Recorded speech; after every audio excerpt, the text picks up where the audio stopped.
Boa noite a todos. Vamos então mais uma vez daqui do GEAL de São José do Rio Preto, darmos sequência ao estudo do Evangelho, capítulo 17, que nós estamos, sede perfeitos, né?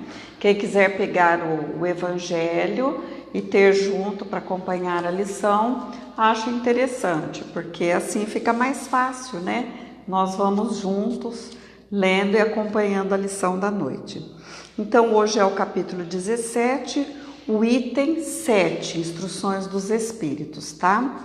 Vamos fazer a nossa prece inicial, pedindo a Jesus, a espiritualidade amiga, que nos envolva, trazendo a nós a paz do nosso coração, trazendo a serenidade aos nossos lares, o entendimento, e que as energias do bem, da luz de Jesus, nos envolvam a todos nessa noite, neste domingo, nos trazendo este bem-estar, para que possamos, a partir de amanhã, reiniciarmos nossa semana de trabalho.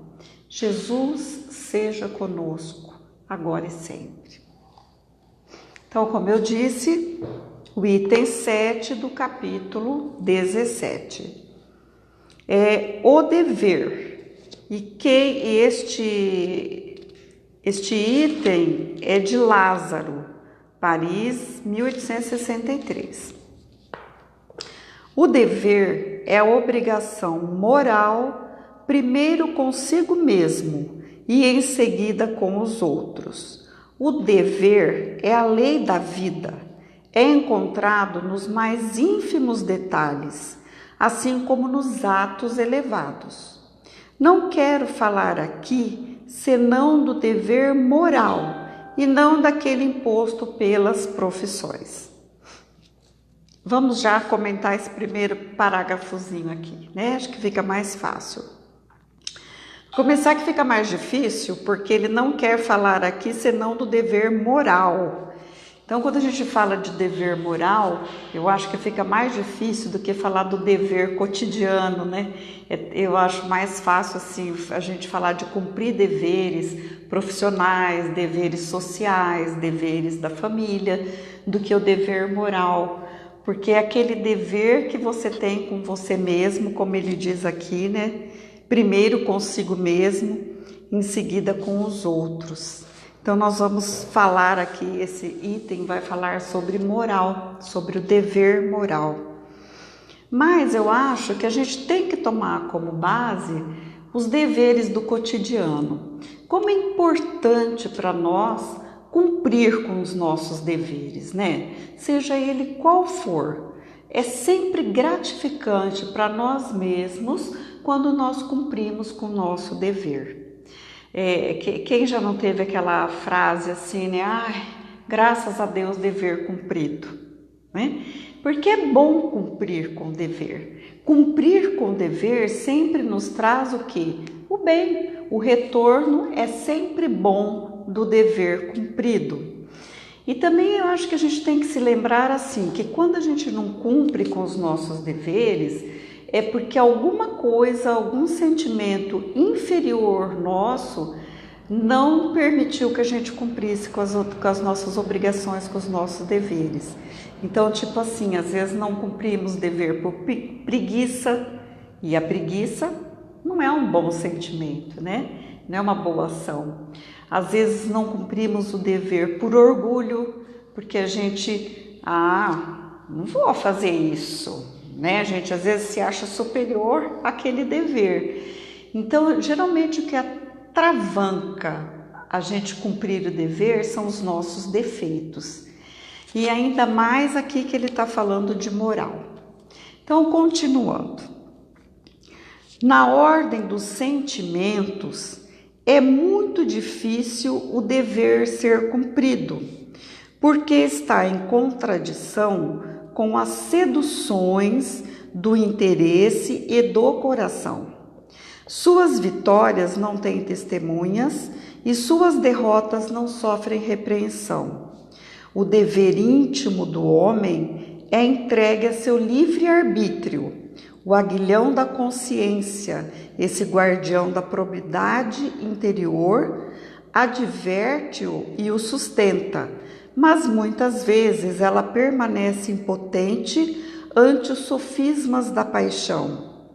O dever do coração, observado com fidelidade, eleva o homem.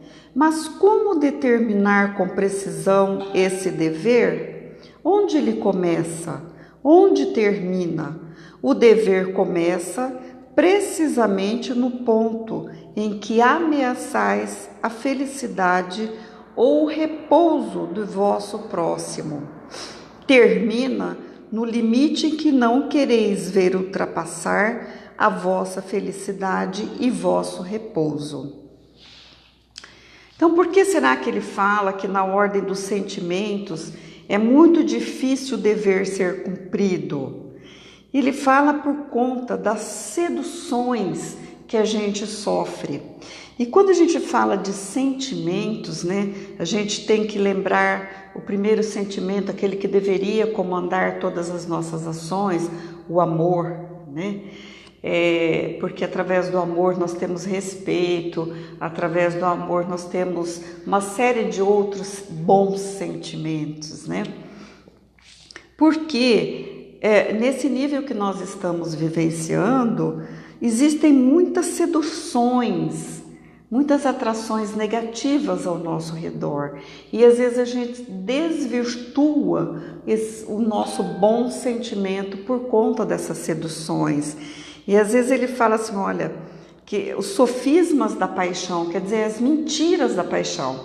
Às vezes uma coisa que é tão atraente e a gente se joga por ela ser atraente, mas geralmente é algo enganoso, que não vai nos trazer o bem-estar verdadeiro, a felicidade verdadeira. E muitas vezes também a gente tem exemplos assim, né, que por conta de certas paixões, as pessoas desvirtuam completamente seus deveres. Então vamos pegar exemplo de pessoas que às vezes se deixam levar pelos vícios, o alcoolismo, as drogas, e aí a gente vê as pessoas envolvidas nessa paixão errônea, que parece que é algo que traz um bem-estar e que na verdade é enganoso, né? É muito destrutivo, os vícios desse tipo são muito destrutivos, né? Então, são os enganos, essas paixões, e a pessoa deixa de cumprir com todos os seus deveres, às vezes deveres básicos mesmo, né? As suas responsabilidades ficam tudo para lá por conta dessa paixão, por esse vício. E às vezes até com sentimento mesmo, assim, de relacionamentos amorosos. A pessoa fala assim, tá tão apaixonado que perdeu a cabeça, perde a razão e deixa de cumprir com seus deveres, não é? Então, é por isso que às vezes é difícil cumprir certinho o dever, tomar cuidado com os nossos sentimentos, porque existem muitas, então, seduções, né? E outros interesses. Então, às vezes a nossa consciência até nos indica que está errado, mas a gente permanece impotente diante dessas atrações do mundo, né? Então a gente tem que tomar muito cuidado, aquela obrigação moral de cuidar dos nossos sentimentos. Espera aí, né? Estou desvirtuando para que lado? O que é que esse sentimento negativo meu está produzindo na minha vida, de negativo também, né? Então essa lição é cuidar dos nossos sentimentos, é dever cuidar da nossa moral, dos nossos sentimentos. Então todo sentimento negativo, todo sentimento inferior que nos causa mal e causa mal às outras pessoas, né? Deve ser domado, deve ser dominado por nós.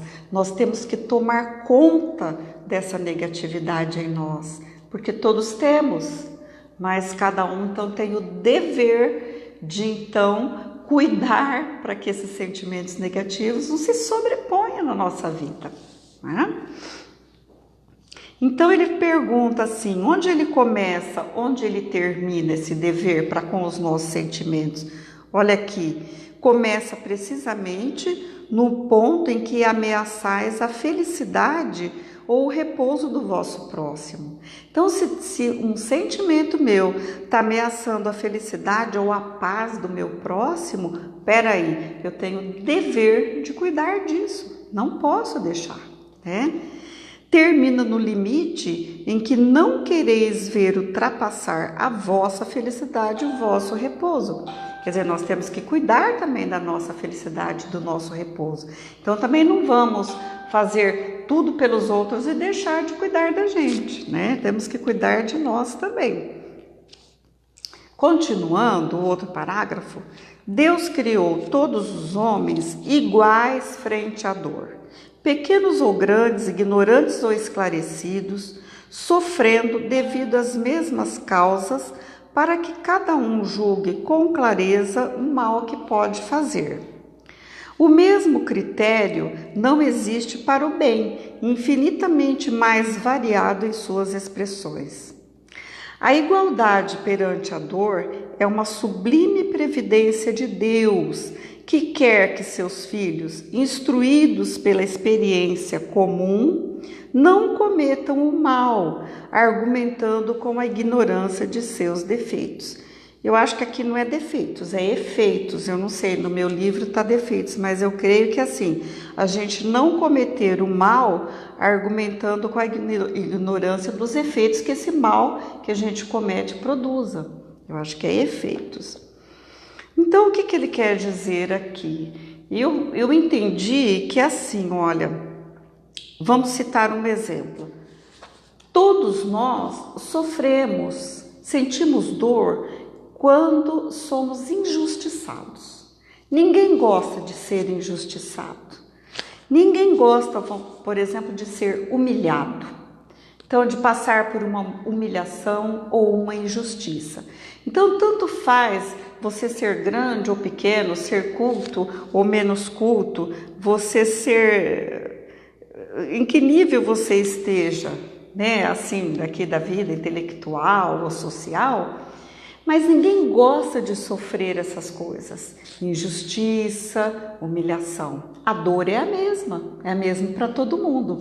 E outros tipos de dores também. Todos nós sofremos geralmente pelas mesmas causas que nos fazem sentir dor, né? Então ele disse assim, que Deus quer que seus filhos, instruídos pela experiência comum, não cometam erro, argumentando que não sabe qual é o efeito. Então, quando a gente está fazendo alguma coisa de mal para alguém, a gente muitas vezes tem noção, nós temos noção que aquilo é um mal, porque muitas vezes já sofremos na própria pele. Então, por que vamos fazer com os outros? Vamos cuidar para não repetir os erros. Né? Aí está a chave assim do nosso progresso, da nossa evolução, é dominar essas más tendências que nós temos. Dominar, nós temos que ter o dever, né? A obrigação de cuidar desses sentimentos negativos, para que eles não se mostrem, né, com tanta evidência. Porque nós não vamos deixar de ter, mas nós podemos dominar, nós podemos segurar um pouco. E é isso que eu acho que está aqui nos falando Lázaro. O outro item, parágrafo, o dever é o resumo prático de todas as especulações morais. É uma bravura da alma que enfrenta as angústias da luta. Olha como é difícil, às vezes, lutar contra os defeitos, né? É austero e dócil, pronto a dobrar-se às diversas complicações. Permanece inflexível diante de suas tentações. Então, quando eu estou realmente cumprindo com o meu dever, eu não me deixo seguir pelas tentações. Eu fico inflexível, né? O homem que cumpre seu dever ama a Deus mais que as criaturas, e as criaturas mais que a si mesmo. É ao mesmo tempo juiz e escravo de sua própria causa, certo? O dever é o mais belo florão da razão. Depende dela como o filho depende da mãe. O homem deve amar o dever não porque o preserve dos males da vida, dos quais a humanidade não pode subtrair-se, mas porque dá à alma o vigor necessário ao seu desenvolvimento. Então, realmente, o dever é algo da razão, né? É a nossa inteligência que comanda o nosso dever. E nós temos que ser obedientes a ela para que a gente tem que ter obediência para cumprir com os nossos deveres, né? E a gente deve amar o dever, ele fala aqui, não só porque nos preserve dos males da vida, porque realmente é assim. Já perceberam? Quando a gente cumpre com os nossos deveres, o retorno para nós é melhor do que quando não cumprimos. Sempre assim. Sempre assim. Quando a gente cumpre bem o dever no trabalho, nós temos muito mais chance de evoluir no nosso trabalho, de progredir no nosso trabalho, de sermos reconhecidos, né? Do que quando não cumprimos. Então, quando cumprimos os nossos deveres, o retorno é sempre bom. É sempre melhor do que não cumprir. Mas ele diz aqui que a gente não deve amar o dever só porque nos preserve dos males da vida, mas também porque dá à alma o vigor necessário ao seu desenvolvimento. Então, quando nós cumprimos nossos deveres, nós estamos ajudando o nosso espírito a progredir.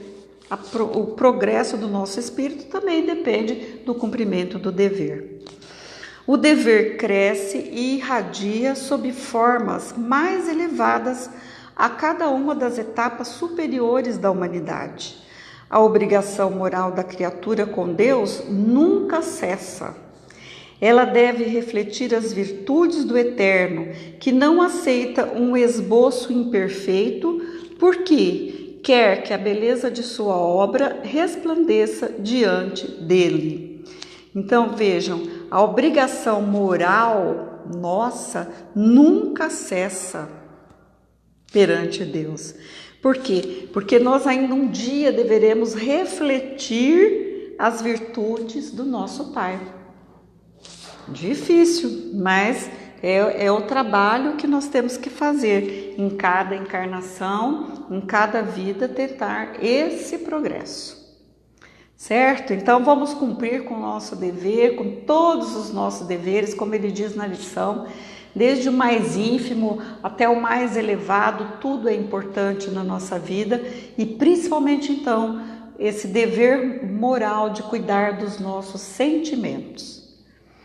Vamos então fazer a nossa prece final, agradecendo a Deus por mais este dia da nossa vida, agradecendo a Deus por todos nós que estamos com saúde neste momento e pedindo a Deus que derrame sobre nós a sua misericórdia, sobre a humanidade toda, derramando sobre nós as suas bênçãos, do melhoramento espiritual e físico, que possamos merecer esse melhoramento na nossa vida, passarmos por essa fase difícil, essa etapa difícil que nos encontramos diante dessas doenças, mas que tenhamos sempre fé, forças e confiança em Deus, em Jesus, na espiritualidade superior, comandando a nossa vida.